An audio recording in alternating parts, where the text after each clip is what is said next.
Welcome back to part 2. If you have just come from part 1, hope you're washed. If you're only just joining us for part 2, sorry, what did you get in your mathematics GCSE? 2 comes after 1, silly. Go do 1 first and come back. Doesn't actually make a difference, I suppose, but it might make a bit more sense. Because I'm not going to explain... am I going to explain myself again?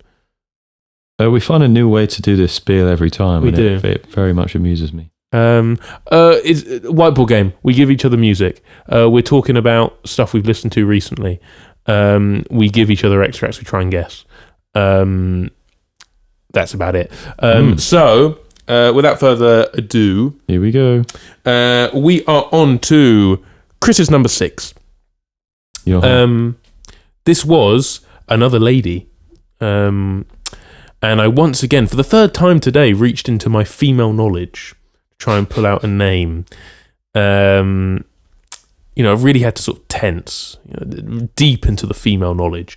And I produced the name Mazzy Star, which I felt was an okay guess. Yeah, I think so. I said it was called Floating, which is funny, because Idiot Twin, am I right? If you don't know, get to know.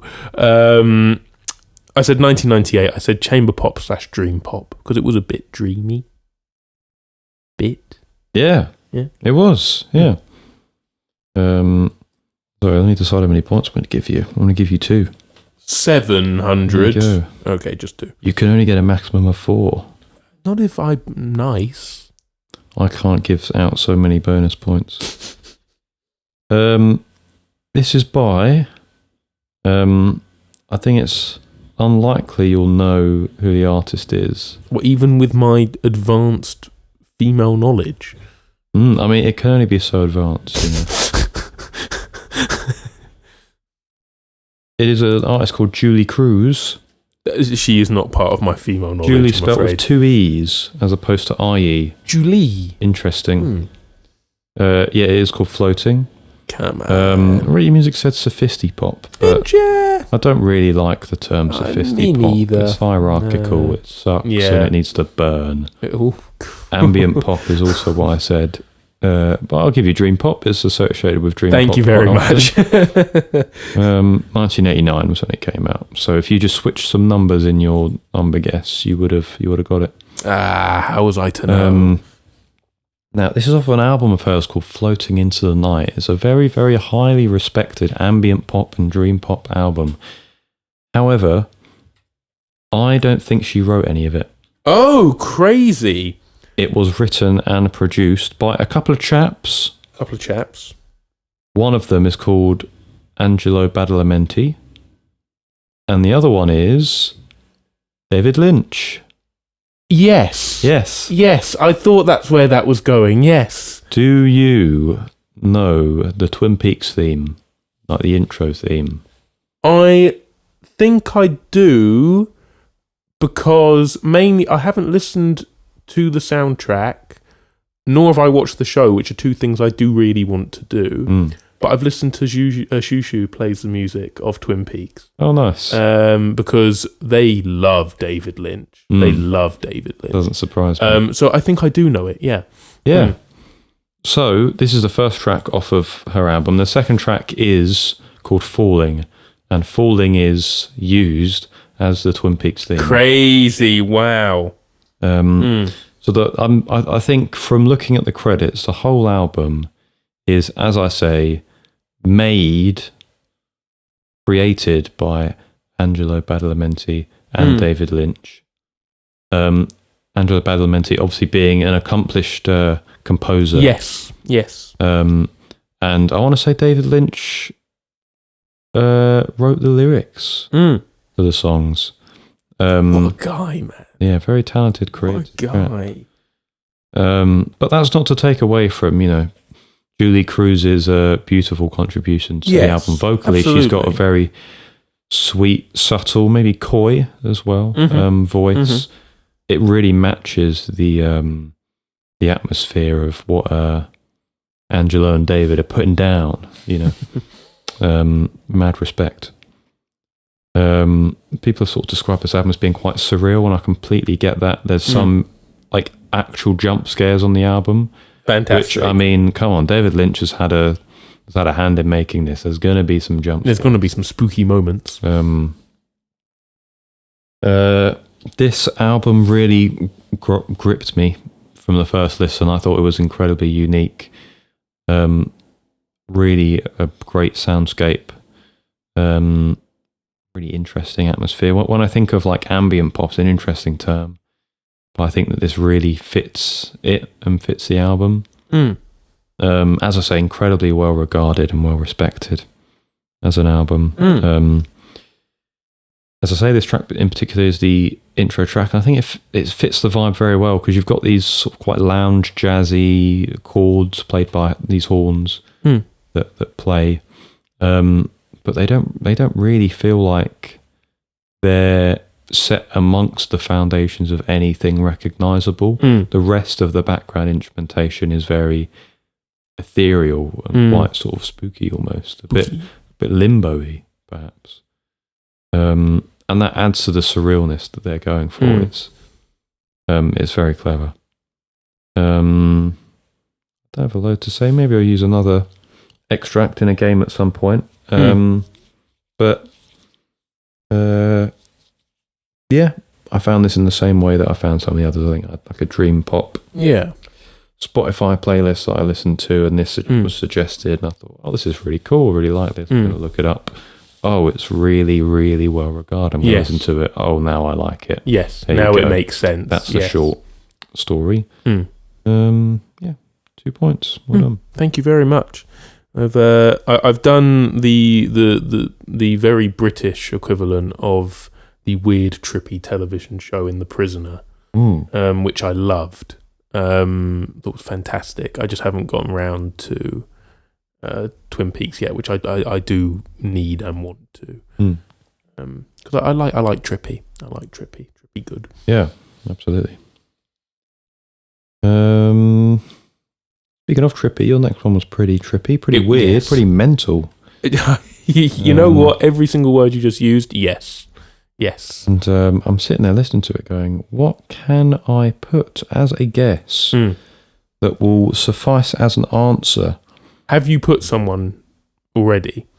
Or are you trying to put someone now? No, I have put someone. Okay. I've put someone who I think it could fit. I haven't listened to a bunch of their stuff. But it might be them, might not. I know you've listened to this artist before, and they have a new album out, so maybe you've listened to it.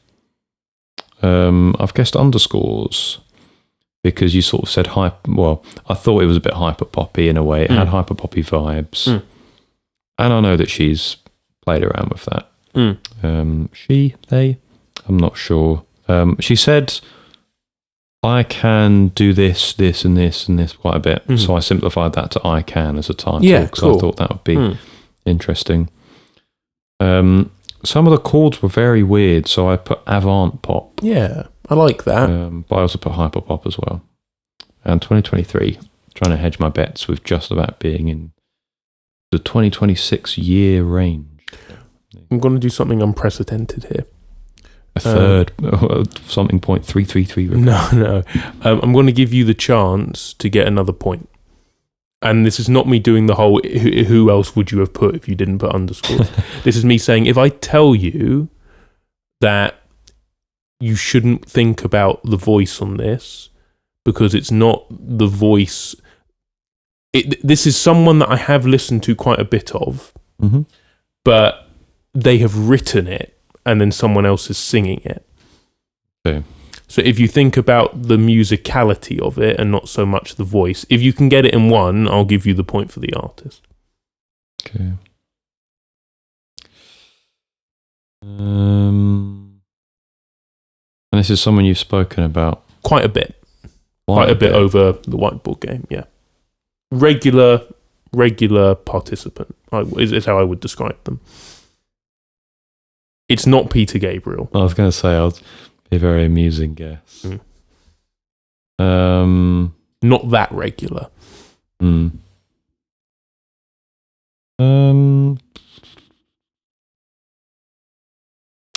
York. Good guess. I'm afraid not.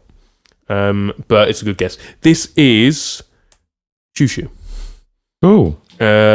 This is written by Jamie Stewart. Oh, I see, right. It's called Hello from Eau Claire. Don't know why.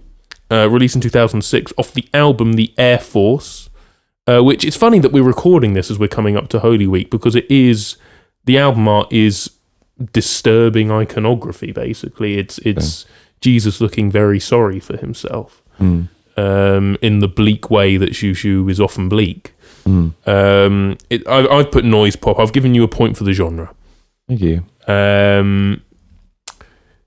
This is the singer on this, the lady, is, let me double check. Not the other lady in the band. It is not Angela Seo, no. This is, because this is early Shushu. Angela Seo is not involved yet. This is a lady called Carolee McElroy, who I've literally only just discovered this in the last 3 minutes, is Jamie Stewart's cousin. Oh, cool. So there you go. And she's a regular contributor between 2004 and 2009. The Air Force, because I've done quite a few Shushu albums. And loads, yeah. I've been listening to this because I thought I should probably go back and listen to a couple of the ones I thought were pretty good, but maybe I could be kinder to in my own personal rankings and things. And I came back to the Air Force, and unfortunately, the Air Force, I still think exactly the same thing that I did when I first listened to it, which is the first half is really good. I kind of switch off throughout the second half, unfortunately. First half, I think it's a really front-loaded album, is what I'm trying to say. This is a banger, because it's all sort of the whole sort of weird, like sort of off-putting lyrics and childlike instrumental. It sounds like a toy piano almost, of her singing about, I can do all these things for myself, like almost like I'm a big girl kind of thing. Yeah. But they're always a bit weird. I can button up my own pants. I can pluck my own moustache. Always a bit weird. And then suddenly it explodes into Shushu madness. With Jamie Stewart backing vocals going nuts. And then it goes away, and then she comes back in, and then you get that closing lyric of what I can weep through my own midnights. And then just that one really flushed out piano chord, and it's really energetic, but there's still, as in all of the discography, that Shushu darkness. There's something not right there. And I like that for this one because it feels more mysterious. I think other Shushu stuff can slap you in the face and go, I have never been more depressed than I am, and I'm singing about it. This one, there's something wrong and you're not quite sure what it is, and I like that. Very cool song. A point for you. Thank you very much. Nice. Shout out Jamie Stewart, my best friend. So yes. Thank you. So yeah, this one made me laugh, Chris. Made you laugh? What? Are you joking? This is the most serious extract I gave you. What? No, I'll have you know that the most serious extract you've ever given me was I lived in your radio.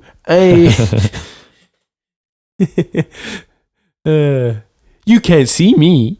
I tried to think who does music that Chris likes, who is also funny people. I said it was Your Boys, They Might Be Giants. That felt like a logical answer. Good guess. That is a very good guess. Doesn't need to be right. I'm just happy that it makes sense. How many genres did I put? 1, 2, 3, 4, 5 genres, trying to figure out what this is. I said it was called Partners in Crime. I said 2016. I'm going to read you out the genres before I enter it in. I said geek rock, in case They Might Be Giants. I said anti-pop, like pop but not. Interesting. I said electronic. I thought the instrumental on it, I put Utopic Virtual for the instrumental. And then when we were listening to it, I said, Chris, I might need to make a new genre here. And I have done. And I'm going to call it PC-ROM music. I feel like this is the kind of music you'd get on one of those old PC-ROM games. Nice. So there you go. Okay.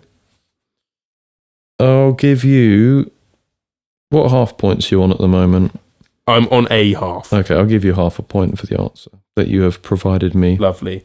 Can you, just to make me feel good, can you say that the half point is for PC-ROM music, please? Yeah, there you go. Thank you. Excellent, thank you. Yeah, really, really good. They Might be Giants guess. I can see a lot of similarities now that you mention it. Thank you. I like your utopic virtual incision there. And I'll mention why. Ooh. This is by. No, it's not anything you should know. Okay, so you were about to say James Ferraro, but okay. No, it's not James Ferraro. Although you can't ever rule out an extract ever being a James Ferraro song. Yeah. It is by someone who I found on Instagram Reels, actually. Crazy. Some of his songs. I thought this was quite interesting.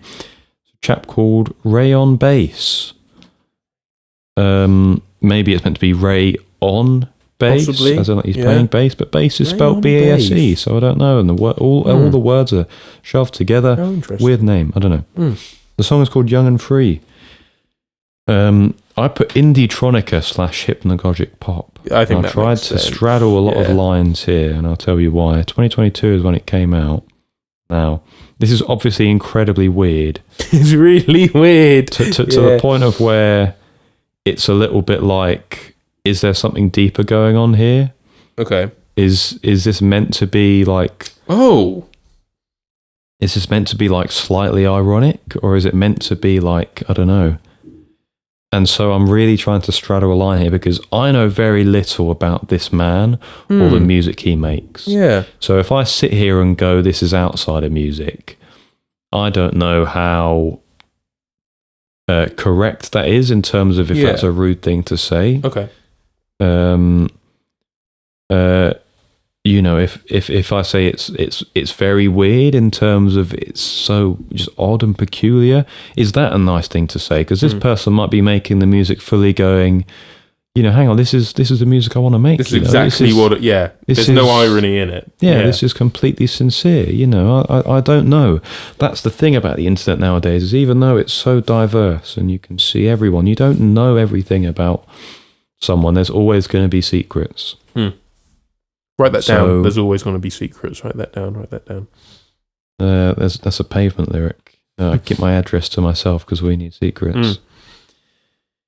So as I say, I'm trying to straddle a big line here because you can't really make assumptions, this sort of thing. But I think there is a beautiful whimsy about the song. It's very it's twee in a way, you know, because he's saying, hurry, hurry, we barely have time. Each moment sublime, we're partners in crime. It's clearly a love song. Yes. You know, I love you, you love me, let's go mess around. You know, the lyrics are not complex. You can understand what he's trying to say, right? Kind of wish someone would say that to me in real life, you know. It just doesn't need to be any more complicated than that, you know. I like the utopic virtual shouts because there are some synths that are very, I don't know, not old, but just very sort of abrasive sounding. It's like...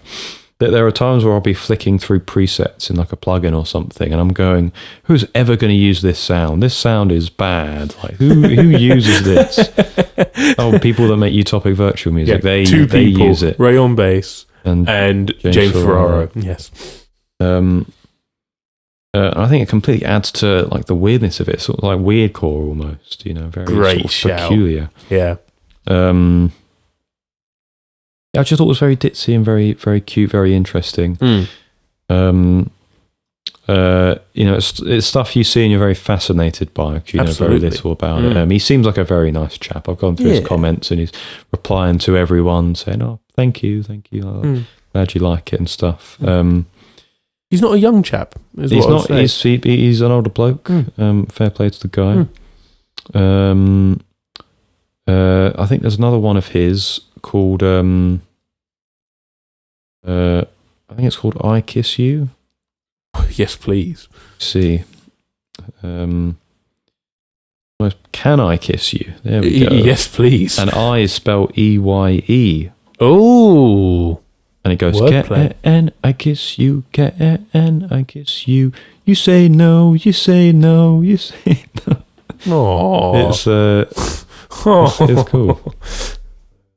Yeah, I find him quite fascinating, and some of his stuff I'm as I say, fascinated by, and something I've been listening to a bit recently. I enjoy the videos he puts along with his songs on Instagram as well. They're a good watch. Yeah, there you go. Enjoy your half point. I will. I love a half point. I think I agree with you that outside of music is a dangerous term, but I think at the same time, whether we call it that or not, because you think about outside of music and people talk about Daniel Johnston or whatever, and I think you and I got into music at a time when, listening and talking about music like this, at a time when Daniel Johnston had, wasn't active. Is one way to put it. But then with the advent of something like social media, the fact that anyone can actually, doesn't matter how much success it is, you can just make whatever you want and put it out there. The kind of stuff you can find outside or whatever, call it what you want, is actually quite exhilarating. Absolutely. Just to experience someone without any inhibitions, just being creative in the wild, I think is quite remarkable. Absolutely. I can't remember who was mentioned it to me, but it takes an incredible amount of vulnerability to put yourself out there in this sort of way, which is really cool. And again, I really like the your guess of they might be giants. I think it's a very good comparison. Thank you. Whether he's inspired by them, I've absolutely no idea, but I would imagine that he is. You should message him. You should ask. You should ask. We have a friend who has messaged other musicians. He would probably comment back, maybe. Your emerald. Anyway. Shout out Ryan Fox. Shout out Ryan Fox. What a guy. Top bloke. Your number 7. Yeah. Are we there? Yeah, we're at that point. This was solely a piano one. It was solely piano, yes. It's very sort of like modern romantic piano, and by that I mean Einaudi. Yeah, good shout. Basically. Really good shout. But I was sort of thinking, I don't really want to put Einaudi from a point of like I don't think it's exactly him. It felt like it didn't feel as poppy as Einaudi sort of stuff. Good. So I guessed someone who I've listened to a bit of. I don't know how much you've listened to of Keith Jarrett. Yes. It reminded me of some of his stuff, mainly the Cologne Concerto, and that's why I've guessed something in an amusing vein to parody that, the Kazakhstan concert. Sorry, yeah. I just put classical. I was going to genuinely just put piano as a genre. Yeah. But I opted not to keep it classy. 2013 random guess for year. Fair. Your Einaudi reasoning is very, very strong. Very strong. The same sort of modernism as Einaudi, but less poppy, as you say. Less poppy. It's just that you've got the wrong person, I'm afraid. It is a point for the genre. Yeah. This is a piece of music off the final release before this person passed away. It is Hiroshi Yoshimura. Oh, that's really fascinating. This is called Static. It's the title track off of the album Static, released in March of 2003, before he passed away, I think, in October 2003. He was unwell. So, yeah. I've put modernism and minimalism. I'm going to give you big classical, so that's fine. So, I mean, I don't really have anything particular to say about this. It's just, I'm just going to end up repeating what I think about Hiroshi Yoshimura, which doesn't offend me at all.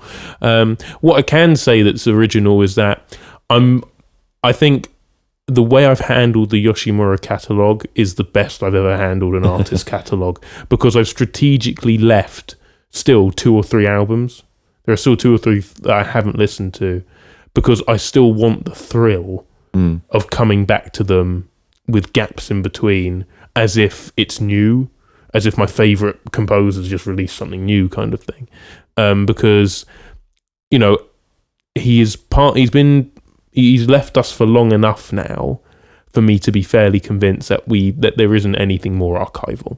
You never know. It would be a lovely surprise. But I highly doubt that we'll ever have an original Yoshimura release again. And so from that perspective, I've tried to taper my listening to still feel the excitement as if it was new. Because it's important to me. It's important to me. I love this man. I will never not be able to. I can't just skip over it. I wish I could, because I do just repeat myself. And I'm going to try and leave it at this, and just to say, he and his music mean more than I can actually ever fully put into words for me. The safe space it is, the things I wish I could say to him, the things I wish I could thank him for. Love him. I do prefer his big ambient and new age works to his solo piano stuff, but this track Static is gorgeous. It's beautiful. So I will leave you with the point and move. Cool. Thank you. Cheers. You're welcome. If you think, he didn't say much about that one, trust me, I have said much in the past. Hiroshi Yoshimura compilation will be out at some point. You can go back and listen to it. And as I've said, I've still got another couple of albums, and even if I didn't have another couple of albums, it will not stop me from using more Yoshimura on this game. There will be more to say, don't worry. So, a lot of my answers for yours in this game have just been me trying to logic things. I have no real hunch on anything. I'm just trying to add up numbers. I said for your number 8, frustratingly, I couldn't hear what I thought was the title of the song. I just couldn't make up the words. I thought maybe the word charlatans was being said, so I put charlatans as a title. I said it was Panchiko. Oh, nice. I think that maybe that makes sense. I don't know. Nice guess, yeah. Thank you. I said 2006, kind of chill wave, kind of a tiny bit, but also kind of baggy, a tiny bit. So yeah, it is baggy. Yeah, that's what I've put. Nice. Yeah. Oh, well, you were looking at me as if to say, yeah, it is baggy. Yeah. No. Okay. Mm-hmm. I like that you've put that, because that's what I get from the track as well. Okay. Very good. sort of baggy vibes. I don't put a hyphen between the title of the track and the artist. That was silly of me, wasn't it? Now I have. This is a band I have found recently, again through Spotify. Very good stuff. They're excellent. Classed sort of as a dream pop band. Sort of see it, sort of don't. They're a Swedish band called the Radio Department. Yeah, I know these guys as well. Yes, I didn't know they were Swedish. They are. I think they're Swedish. Yeah. This track of theirs called Heavens on Fire. It's one of their more popular ones. Indie pop / dream pop. I would have given you off of 2010 album of theirs. I can't remember the name of it. I like that you suggested that it was baggy, because the stuff of theirs, I've listened to most of their albums now. They don't have many. They've got 3 or 4, maybe 5. The stuff of theirs that I've liked the most has been the baggier stuff, with the swung drums. I like your Panchiko guess. It's a good one. Thank you. Feels reflective of how sort of synths and interesting sounds are used amidst like a rockier sort of stuff. At least for original Panchiko stuff. The death metal stuff. I wanted to use one of their songs called Pet Grief, but I put it on my story not too long ago, so I didn't want to risk you remembering it. But equally, I like this song as well. But a lot of their other stuff just hasn't really done much for me. I don't think it's bad by any stretch. I think it's good. It just doesn't do much for me. I think when I listen to 2 tracks of theirs, as I say, Pet Grief and Heavens on Fire, I really enjoyed the baggy sort of feel that those had. And I didn't really feel like they had a lot of other songs that were like that. And that's the stuff that was really drawing me to it. So I was a bit disappointed that they didn't really have much else going through it.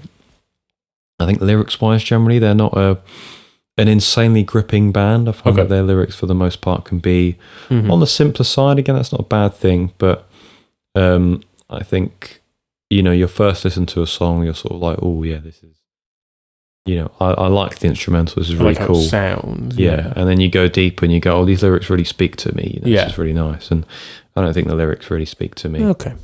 And they're not bad lyrics per se at all, not by a long shot. This is your way of telling me you've learned how to speak Swedish.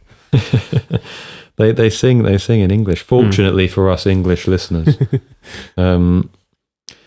This song specifically, it's there's an interesting, I don't even really know, it's not a guitar, it's like a weird piano synth thing, riff. It's pretty cute, pretty memorable, gets stuck in your head. Nice chords that go along with it. Good vocals. It's quite lively. Not necessarily in your face, a bit dreamy. I like the production. Can't tell if I'm getting tired or I just don't have much to say about it. So I'll refrain from going on too long. But yeah, just one of the bands I've listened to a lot recently that just aren't. From what I heard going into them, I thought I'd like them quite a bit more. Yeah. I was a little bit disappointed, but I still recommend maybe listening to an album of theirs, perhaps. Yeah. Their stuff is decent. Yeah, there you go. Thank you. I gave you 1 point, I think, didn't I, for Baggy? Okay, cool. Yes. Yeah. Thank you. Yeah. I will prepare your next one. Is a hodgepodge guess. I mean, I'd just like to say now that my point haul this game stings. It's been absolutely abhorrent. I am going to give you another opportunity for a point here. Kind of you to say. It's an incredibly arbitrary way of doing it, but please give me your answer first. Thank you. I've re-listened to it and reminded myself that genre for this I put anime music, and I think I am correct in saying that. So as I say, my guess is a hodgepodge. I haven't put anything that makes sense necessarily. Okay. I guess the artist was called Cornelius, not because I think it sounds like a Cornelius song. I think he sang a lot in English actually, but just because he's an artist I remember, I've listened to an album or two of his. He seems pretty well respected. I like the diversity genre-wise. He was recommended to me by a friend actually, and I think the only reason my friend did that was because he recommended me Cornelius's album Phantasma. Okay. And I think he only did that because he knows that I'm a obsessive when it comes to Fanta, and the album cover's orange, so I think that was why. Fanta, please sponsor us, Fanta. Death of J-pop. I think Cornelius is actually Korean. No, he is Japanese. Okay. I've not made a whoopsie there. He is Japanese. Yeah, I said it was called Death of J-pop, a phrase which I myself have entirely coined. I guess Shibuya Kai. Yep. Just because there's been quite a lot of extracts you've used that are Shibuya Kai that I've said in listening to them, that's what it is, and then not put it. And done a bit of a silly. I've endeavoured not to do that now. But I do think this is from an anime. I know you watched some animes with a friend of yours. So I did put anime music as well, and I guess 2012 the year, no real reason for that. I was going to give you an additional point if you could figure out where I heard this song from, and you've kind of already just said it there. So because of that, Chris, you can have 2 points. Oh, that's kind of you. Thank you. That's okay. I'm feeling generous. It's been a good day. It's a bonus point. So, this is by, I mean, it's also quite a difficult one to get the other bits on. This is by a band called Burnout Syndromes. The song is in sort of phonetics. Hikari Are from 2016. Now, I mean, Radio Music says not Shibuya Kai, but Shimokita Kai, or Power Pop. And I think Shimokita Kai is basically just Power Pop. Basically, it's about being quite dramatic and with lots of layered, overdriven guitars and stuff. This is where I suddenly become significantly more popular to podcast listeners. When everyone goes, "Oh, this guy knows Ball. I didn't realize he knew Ball like that." I do watch anime. Through a good friend. He recommends me shows. We watch them together. This is from a program called Haikyuu. I think this is the 3rd series. Titles is what this is used for the intros for the 3rd series. Haikyuu is a volleyball anime. Did you know volleyball was big over in Japan like that? I didn't until I started watching this anime. It's big. Huge like college volleyball scene. Take it seriously. And this is about one school's efforts to try and, be the best in the country. Mm-hmm. Okay. And the school is called Karasuno. And it follows two main characters, but then, you fall in love with the whole team and everyone has their own moments and everything. And in this series, they've reached sort of the regional final, I think. Or they've gone to Tokyo for a college final of sorts. And they're playing a team that's meant to be very intimidating. And it's, they're still the underdogs. And it is surprisingly, because I'm going into it in the early days before I've ever watched any anime, thinking, but this is going to be so twee. This is going to be so, it's going to be cringy. It's good. It's just because it's just television. It happens to be animated and from Japan. Anime don't. That's all it means. It's really well written. It's good. Very dramatic. Because you get to this point in the series now, you've watched enough of it for them to not keep having to do exposition. You get some episodes which are just gameplay, and it's really well done. And this is the theme, and it hypes you up. And I also think it's quite a good song anyway. I like it. It's a good listen. So Burnout Syndromes, shout out you. My Haikyuu fans, who's your favourite? Mine's Suga. Suga's my favourite because he's so wise. I'll leave it there. Thank you very much. Watch Haikyuu. You should watch Haikyuu. You'll enjoy it. It's good. Yeah, I haven't watched any anime series. I've watched some of the Studio Ghibli. Which are excellent. But watch Haikyuu. You're sat in front of my wardrobe, and in that wardrobe is Suga's volleyball. Suga's volleyball shirt. Interesting. Which this friend bought for me for my birthday. Oh, that's nice. And I play squash in that, and I've never lost when wearing it. So there you go. Lucky item. So, number 9 for you. I thought I recognised this voice. Interesting. And so here's what we're going to say. Let's just go for it. I said it was Art Garfunkel. I said it was called For a While. I said it was 1970, and I'm going to channel, one of our good friends here by saying pop. Nothing else, just pop. Everything could be pop. I'll give you a point for pop. So you can have a total of 2 points. Oh, thank you. It's not Art Garfunkel. Is it not? It's not. It's not Paul Simon. It's not. Okay, thank God. It's not Paul Simon either. It is, whilst I give a big stretch. Ooh, that's a big stretch. Stretch complete. Let's get back to the answer. It's by a band who I don't suppose you've probably heard of. They only released maybe 1 or 2 things. Okay. And there's a reason for that. The band are called The Millennium. I might recognise them, but not intensely. The song is called To Claudia on Thursday. Only on Thursday, though? No. Only on Thursday. Sunshine pop / psych rock. I think this is associated with the Laurel Canyon scene in California. The psychedelic rock epidemic there. 1968 was when it came out. Now, what I know of the Millennium is that they are a bit like Toto. Okay, in that they're a band of lots of different sort of musicians that sort of came together, not necessarily to be a band that would then make loads and loads of things, but just as a project. The idea of which was made by Kurt Bocher, I want to say his name is. He has a few songs on here. This song is not by him. I'm not sure if I don't know if he did. He used to be a producer, so I'm not sure if he did any of the production on it. But this song is by 2 of the songwriters called Joey Steck and Michael Fennelly.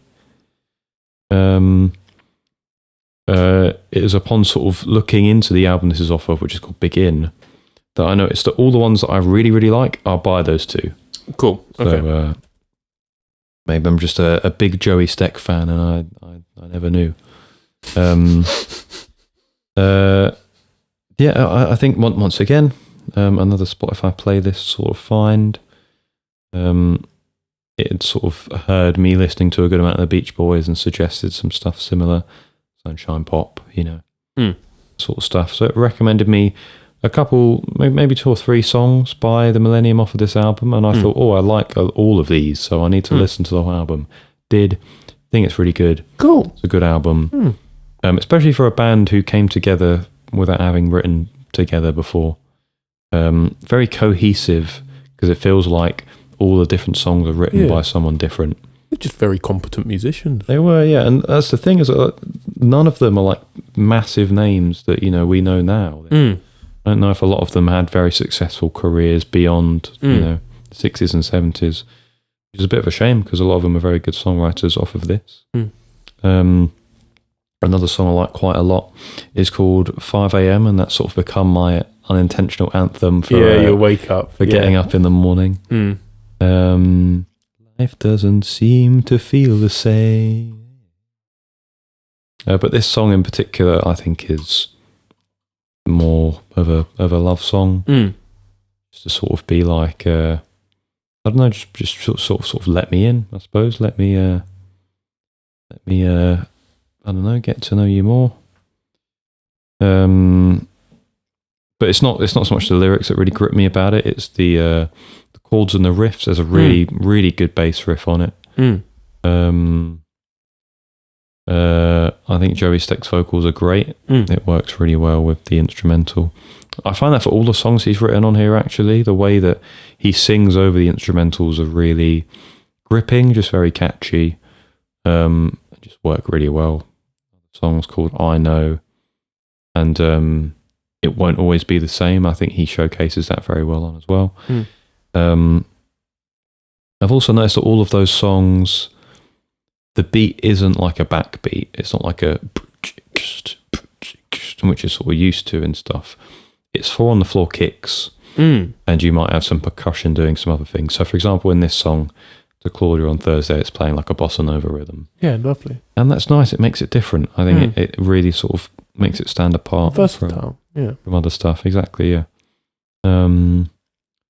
So, yeah, just a shame that they don't have much other stuff out, because it's like, I really like this. I'd like to find more. Oh, there isn't really any more. Isn't. Yeah. That's a shame. Oh, well. But the stuff we do have is really cool, really interesting. For fans of sort of 60s psych rock, Beach Boys, that sunshine pop sort of sound, if you haven't given it a go, I'd implore you to massively. It is a brilliant album. I've listened to it a good few times, and the songs are really growing. I'll say that. So, yeah, there you go. Do we know who Claudia is? Joey never tells us. Does the internet know who Joey Steck is married to? Let's see. I don't think so. Maybe it was a girl he knew. Well, I'm saying that like I know that he was the definitive songwriter. He wrote it with Michael Fennelly. This could be Michael Fennelly's lyrics. I don't know. They were just a good duo. Respect. 2 points to you. Respect for predicting the year 2000 as well, being called Millennium. It's big respect for them for predicting that the human race would get there. Very forward thinking. I'm happy to tell them that not much has changed, but we do live underwater. It's not even the right year. I got to find a way to get it in, Chris. I got to find a way. Okay. I am now moving on to your number 9. Number 9. Which was a sludgy one. Oh, it was so slush. And, slush, yeah. I've said sludge. Okay. Yeah, slush, yeah, thank you. Sludge wave. Yeah, I did genuinely have that written. I had sludge wave written. It's like slush wave, but hideous. This absolutely revolting. Just chromaticism that just keeps overlapping on top of itself. Yeah. And everyone's favourite slush wave composer is obviously Telepath, right? The founder of the genre. You can't not guess him. Yeah. I said it was called Symbols purely for the fact that a lot of his titles are symbols of another language. Yes. And you can tell that my creativity this episode is dwindling Slush Wave / Echo Jams. It felt a bit Echo Jam. It reminded me of some of Truck Person's Echo Jams. I put Vaporwave as well. And 2023, maybe this is a new Telepath. I don't know. Or maybe it's not Telepath at all. 3 points. Oh, sick. Big Juicy 3. Finishing strong. It is Luke Lorilla, aka Telepath. Sick. It's called that, which I happen to know is Always Hold Me Tight and Never Let Me Go. Perfect. It is from 2025, which of course last year, we all know, any real music head knows that last year was the year of Telepath. Any music head knows this. If you don't know it, you cannot call yourself a music head. You're a fake fan. And it is just Slushwave by my standards. I just say out and out Slushwave. I was hoping by the time we'd get to this, it would be uploaded by now. But I've written an article for Outward Magazine on what it was the year of Telepath. And the way I've celebrated that is I've done I've sort of done an introduction and then a very short review of about 15 of his records kind of thing across his pseudonyms as well. Right. So I've done Birth of a New Day. I've done Wading in the Afterlife, which was under a different pseudonym. I've done one of the Virtual Dream Plaza albums. Interstellar Intercourse? Of course Interstellar Intercourse is in there. I've done a good sort of 10 or 11 straight Telepath albums. Interstellar Intercourse has to be in there. It's potentially the most famous one out of his catalogue. But it's only... I already knew I loved the guy, but it's only when writing about it and reflecting on all the different Telepath and his pseudonyms, all the different records and music I've listened, released by variations of Luke Lorilla, that I realised how important he is to me as well. It's formed a very, very big part of my listening over the last 3 years or so. And when that happens that regularly, a person does stay with you. Yeah. And this guy, he's got a huge cult following. And he is profoundly influential because I stand by this. He founded Slushwave. Slushwave exists because of him. And you've got great composers who have come and taken up that genre, like Desert Sand Feels Warm at Night. But the OG will, and the best at it, will probably always be Telepath. It is such a complete sound. And if I was to talk about, because he ended up releasing 5 things last year, which was a huge return, just sort of shell-shocked any Telepath fan, because he goes away for a bit and then bang, 5 releases. Back to the Japanese lettering as well, so it's going to cook. The first release, really competent. Really good. You can tell he'd already mastered the sound, but now he's mastered the software as well. It sounds so good. Second release, potentially my favourite generally from last year, with the glowing woman on the front. Right. It's just so consistent. Third and fourth release, sort of similar. This release goes back to a structuring he's done in previous releases, where it's just 2 really long tracks. I think they're both 37 minutes. But unlike certain albums called Mukayate, where it's a 53-minute track that just keeps going on and on and on, the 37 minutes just don't feel like 37 minutes. They're really good. This is the first one, and I love the refrain. I think if there was ever to be an album that marked the end of a Telepath run, it would be this one, because the main refrain on the first one is something sort of elusive to do with love. Because the main refrain is what? I said hi, don't ever leave me, always be near me, is what it sounds like to me. And then the second track keeps saying, I'm dreaming, I'm dreaming, I'm dreaming. And if there were ever 2 sort of samples that indicated it was a Telepath release, something mysterious to do with love, and then dreams, Telepath album. There you go. Telepath album. I strongly recommend, if anyone, including you, Chris, is interested in Telepath and Luke Lorilla, there is an incredibly rare interview he did for, how do you pronounce it? Sonomic? I don't know, Sonemic. But I keep doing that. The Rate Your Music page, there's a Telepath interview, a Luke Lorilla interview. It is insane.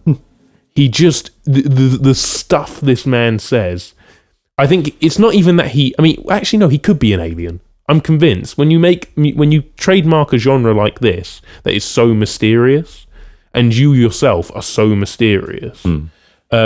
The stuff this guy talks about, he never answers a question. It's a completely normal question about, how would you say, because there's oftentimes sort of a female figure in your album art, and your titles often refer to love. How much has love influenced your releases? And he just ends up saying something like, she is always near me.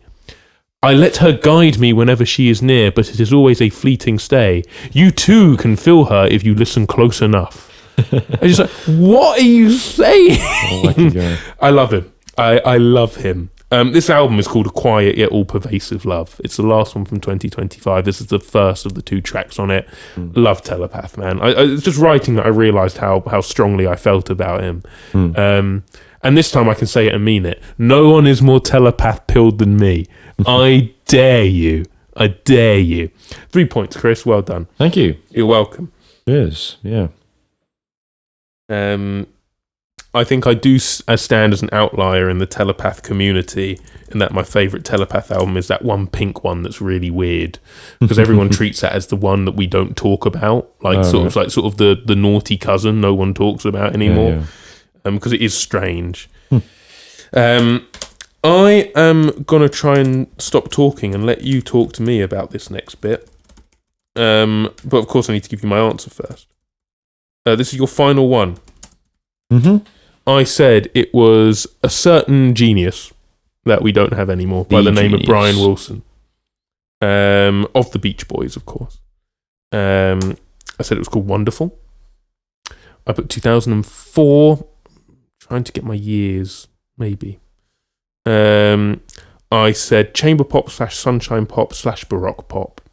Sort of the 3 tridents of Brian Wilson. And I'll leave it there and I'll shut up. Nice, 4 points. Thank you very much. As if there was any doubt. Wonderful, you might say.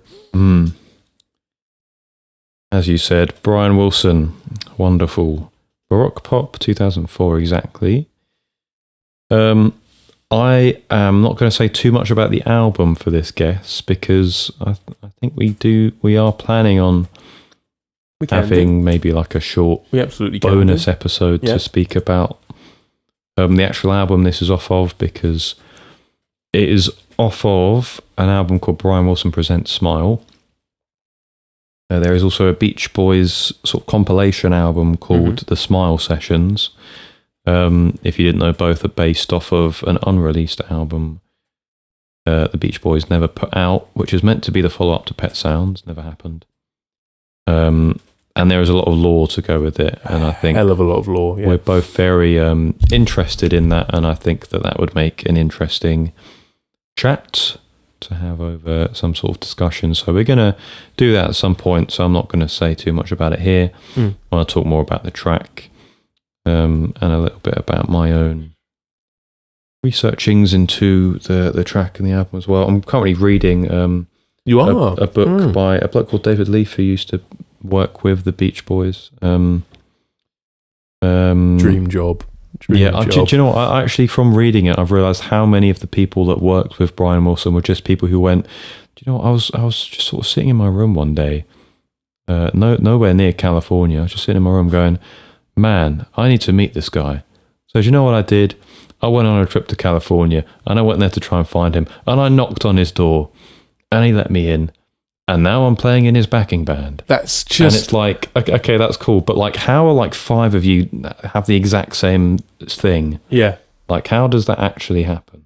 So you know what you're encouraging, in me at least, is just stalk your favourite musicians. Stranger danger. I'm gonna go and find Peter Gabriel. I'm gonna go and find him. It's gonna happen.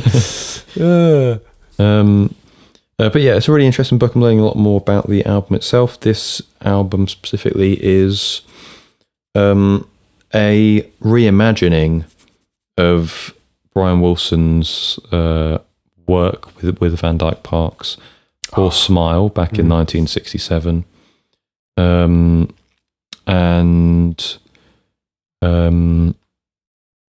Interesting, it sort of came about not really from him.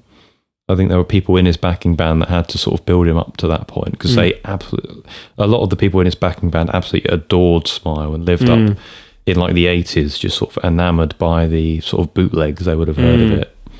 And managed to get him to a point where he was okay with remaking it, and thank God for doing so. Yes. Darian Sahanaja, you are an amazing man. Thank you so much. But yes, the song. This song, within this track listing, begins the second, I guess, section of the album. There's 3 sections. The second section is meant to be like the children's section, I suppose, perhaps. I think I mentioned in last month's game the enamorment of childhood Brian Wilson had. A fascination of it, depressively so. Well, but I think the way that he writes in this section is pretty amazing. It's pretty wonderful. I think it's quite incredible the way he starts it off and finishes it. He finishes the section with Surf's Up, which is an amazing Beach Boys song. The more I listen to it, the more potent it is. It's incredibly striking. Yeah. When I first listened to it, I went, yeah, it's good, but I don't really understand why people are saying that it's like his masterpiece. This is like the best one. And now I listen to it and I go, I get it. This is the best one. Fair. And Wonderful starts it off, and Wonderful is, as the track says, wonderful. If you sort of think that Surf's Up is sort of about, being incredibly, I guess, depressed about the fact that you are now an adult, and there's an element of whimsy about childhood that you don't have anymore, and that has ended. Wonderful is sort of like is more of an acknowledgement of that. Yes, it's sort of noticing that is a thing, and it takes the idea of sort of, I guess, like a girl growing up who wants to keep that sort of childlike whim. I often sort of describe it as like creativeness, about her in her life and the tribulations that she goes through, meeting someone who doesn't share that, and it's robbing her of it. Yes. And she leaves him, and she sighs and thanks God for her wonderful, which wonderful is personified in this track as being that childlike creativity and whimsy. I think a lot of the lyrics on the album generally were coined by Van Dyke Parks, and I think you can tell a lot of the time when they're very abstract. Like Surf's Up, for example, is incredibly abstract. Wonderful. Quite so as well, when he's sort of singing about she knew how to gather the forest when God reached softly and moved her body. What does that mean? What does that mean? But when you're listening to it, you know exactly what it means. Yes, you feel it. Just incredibly clever lyricism, incredibly enamoring, and cause-wise as well. I mean, this is from a guy who, knew how to write really interesting key shifts and ways of moving harmony forward. But it feels like every song you hear, he does it in a new and interesting way. He always kept it fresh, always kept it interesting. Really quite wonderful. Really quite wonderful. It is a minimal song in terms of texture, I suppose. In this version, it does build with horns and different instruments, but the basis of it is Brian, and I guess it's probably a harpsichord that he's playing. Harpsichord, really is just a brilliant track. I guess what I want to say is, why were we robbed of this back in 1967? What I don't get is the version on there is a version of this on Smiley Smile. There is. But it is so forgettable. It's really odd. It's really odd. It's the exact same thing with Wind Chimes off of that album as well. Like these are two brilliantly written songs, and you know that because you listen to them on the two versions of Smile we have now, and you go, this is absolutely amazing. You go, why was it changed in any way? Yes. For Smiley Smile when they couldn't put out Smile, so put out something else. And we're just made so forgettable, as I say. Which is a shame, but again, thank you to those involved for being able to bring the what we were robbed of back. Yes, in a new and interesting way, which is incredibly beautiful in its own way. So thank you very much. That is my spiel. Good spiel. You have got 4 points. Very well done. I wouldn't have expected you to get any less, to be honest. It makes me emotional to hear someone else say how much they love it and how much it means to them. Because I'm like, yeah. Wonderful is one of my favourite tracks off of it. I'm glad. Again, I don't want to say too much because we are going to have a conversation about it at another point. But I think one of the biggest robberies from Smiley Smile to Smile is that on Smiley Smile you don't get the full wind chimes explosion into that second section in like the instrumental refrain, and it's like, because you think, I like this song, and then you get the Smile version, go, I recognise this, do, and you go, what? Amazing. What a man. It's not human. I said it as almost a kind of a joke with Telepath, but I kind of meant it. Now I mean it even more. What? Not human. The thing with him is it's like everyone agrees that he wasn't human. Yeah.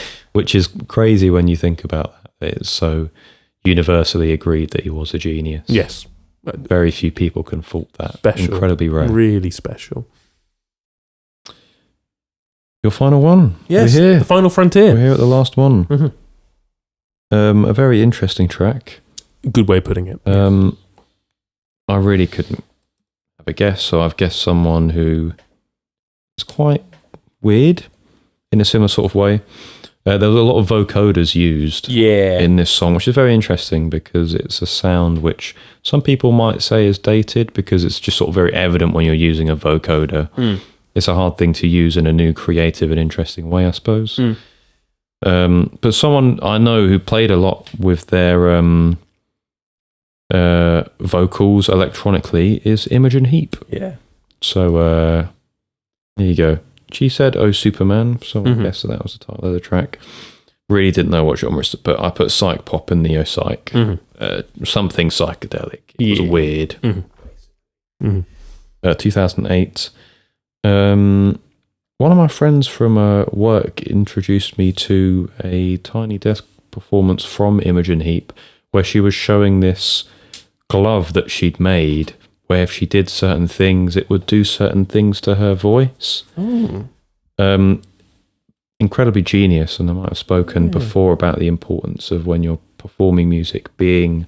To make it look like you're doing it. Interesting. And music that's incredibly electronic, like Imogen Heap's playing around with her vocals, a lot difficult to do.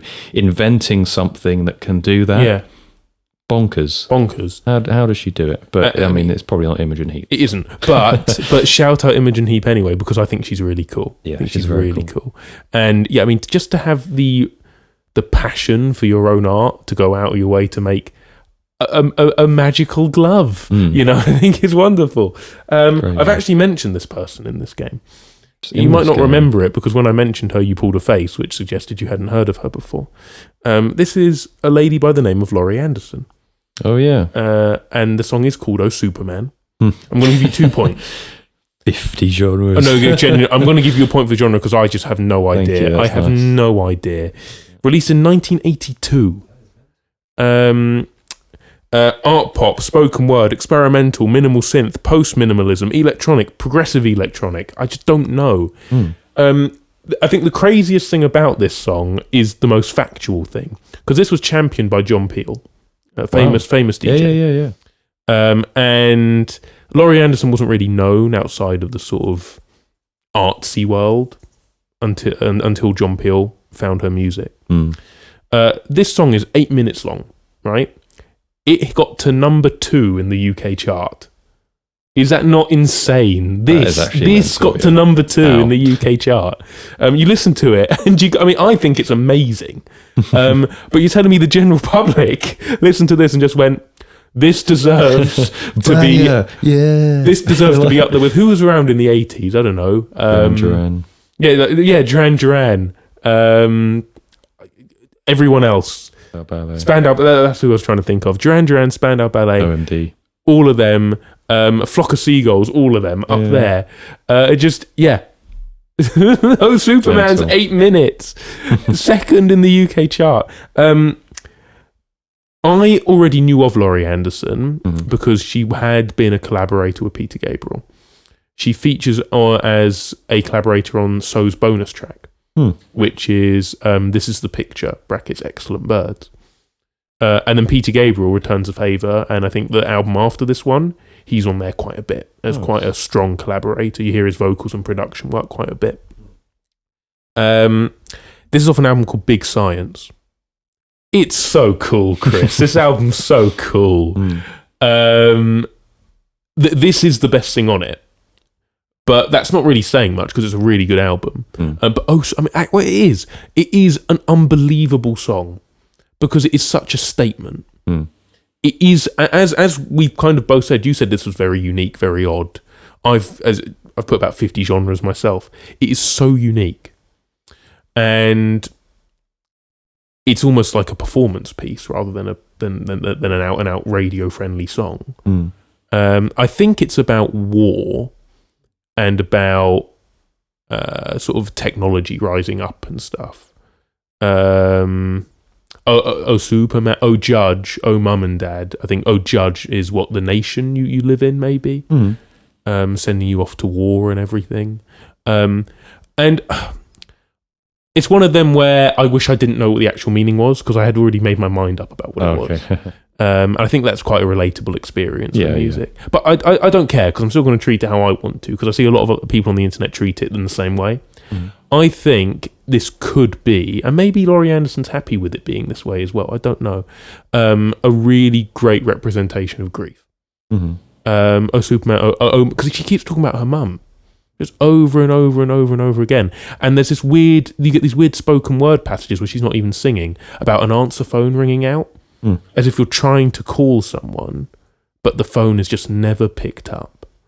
And then later on you get this bit of, because when love is gone, there's always force. And when force is gone, there's always justice. And when justice is gone, there's always mum. Hi, mum. And it just feels. See, I'm feeling the tears and that because it is when you look at it through that way, it's a stunning representation of it. And then because the last section is her just basically saying, almost like to a mother figure that's almost like a robot now instead of a human. So what's it? Hold me now in your metal arms or whatever it is in your robotic arms. He just keeps asking to be held by her mother just over and over and over again. I mean, what else am I meant to think it is, you know? It's beautiful. And it is such an exploration of whatever it is you want it to be. Because it's 8 minutes, it's almost meditative. Incredibly daring album. Incredibly daring musician. Still going, Laurie Anderson. I have a lot of respect for how much she has remained herself throughout her musical career. There was a period of time where she went a bit poppier. And it isn't as good, but this album, Big Science, is Laurie Anderson at her best and at her most authentic. And it's lovely when those two things overlap, I think. Oh, Superman is also having some social media resurgence. TikTok love how eerie it sounds. So just that opening because it does progress, it gets more synthy as it goes on, layers come in. But just that opening of the TikTok loves how eerie that sounds. Laurie Anderson, shout out, man. What a beautiful piece of music. I love it when a musician just goes, screw it, I'm doing it my way. And that's exactly what this is. And what she's ended up making is something beautiful. So I'll give you your 2 points. Thank you. Very, very, very, tell you what, very female-dominated game today, guys. It has been, yeah. Never accuse us of anything. I love women. They don't love me, but boy, I love women. Apparently she was married to Lou Reed for a bit. Yes, as well, she was. Yes, well said. Good, I forgot about that. Yes. That's what I'm saying. Artsy through and through. Yeah. Artsy through and through. So, we're tallying now. Calm down, Tally Hall fans. I said tallying. Let's see what we've got here. Yeah, I've got mine. So I can pad now. It's been a nice game. Again, this is like a no-themed game. We just pick music we've liked recently. So it's a bit chiller. Yeah. And we have a bit more time to sort of speak about the songs as well, I feel, which is really nice. So I hope you've enjoyed. We definitely have. It's time to say what our scores are. So I'll do a countdown and then we'll find out. 3, 2, 1. Let's go.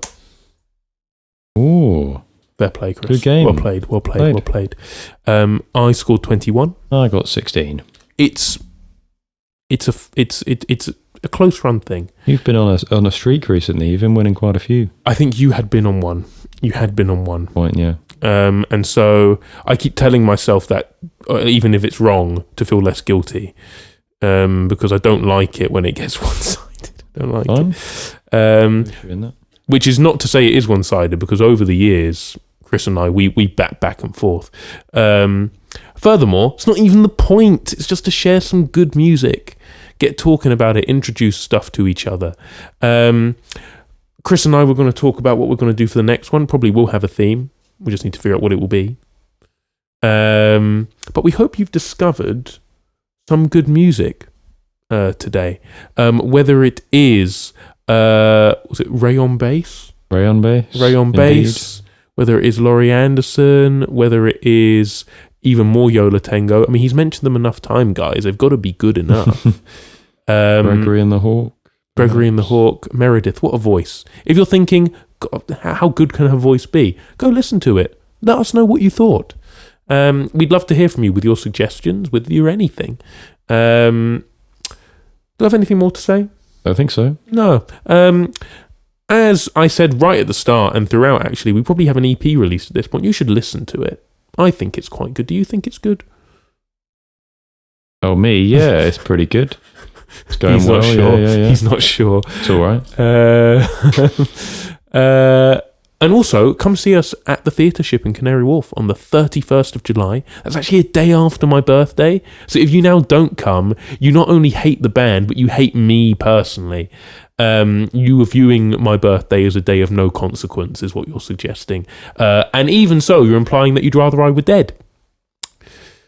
So we hope to see you there. Tickets will sell out, hopefully. So come. Better get purchasing, folks. That's all I have to say. Any final words? Cool. I have no final words. No final. Apart from, actually, before we forget, let's not rush here. Apart from Whiteboard Game.